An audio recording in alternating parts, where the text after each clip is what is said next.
স্বাধীন বাংলাদেশে আল্লামা দিলওয়ার হোসেন সাঈদীর সাক্ষীকে ভারতের কারাগারে পাওয়া যায়, যে ওসমানের খুনি করার 6 ঘন্টার ভিতরে বাংলাদেশ বর্ডার পার করে যায়, এই দেশের স্বাধীনতা সার্বভৌমত্ব আছে বলে আমি বিশ্বাস করি না।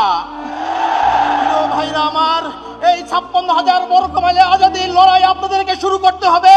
এই মুসলিম বঙ্গে মানুষের মুক্তি আসা না পর্যন্ত আপনারা করে ফিরে যাবেন না, আমাকে ওয়াদা করেন। আমার বিগত 16 বছর ফ্যাসিস্টদের কারণে মানুষের বাক স্বাধীনতা নষ্ট হয়েছে, মানুষের মৌলিক অধিকার নষ্ট হয়েছে, মানুষের জীবনের কোনো নিরাপত্তা নাই। আমরা ঠিক সেই আশঙ্কাই করতেছি, আবার সেই ভয়ের রাজ্যে বসবাস করার দিকে যাচ্ছি। আমাদেরকে মানুষ ভয় দেখাচ্ছে, সামনে নির্বাচন, তোমরা এই খুনের দাবি তুলিও না, এদেশে আবার কোন সরকার ক্ষমতায় আসবে, তারা তোমাদেরকে কথা বলতে দিবে না।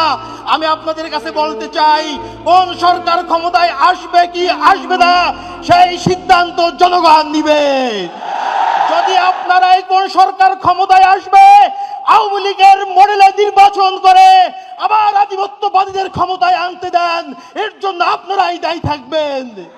প্রিয় ভাইরা আমার, ওসমান হাদির ভাই হিসেবে বলতে চাই নাই, একজন সহযোদ্ধা হিসেবে বলতে চাই, আগামীর বাংলাদেশ কিভাবে নির্মাণ হবে সেই সিদ্ধান্ত আপনাদেরকে নিতেই হবে।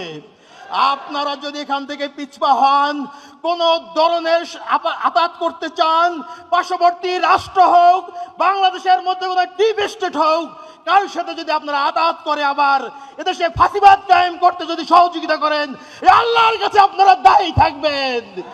প্রিয় ভাইরা আমার, ওসমান হাদির রক্তের বিনিময়ে এই বাংলাদেশ আধিপত্যবাদ মুক্ত হোক, এই বাংলাদেশে ইনসাফ কায়েম হোক।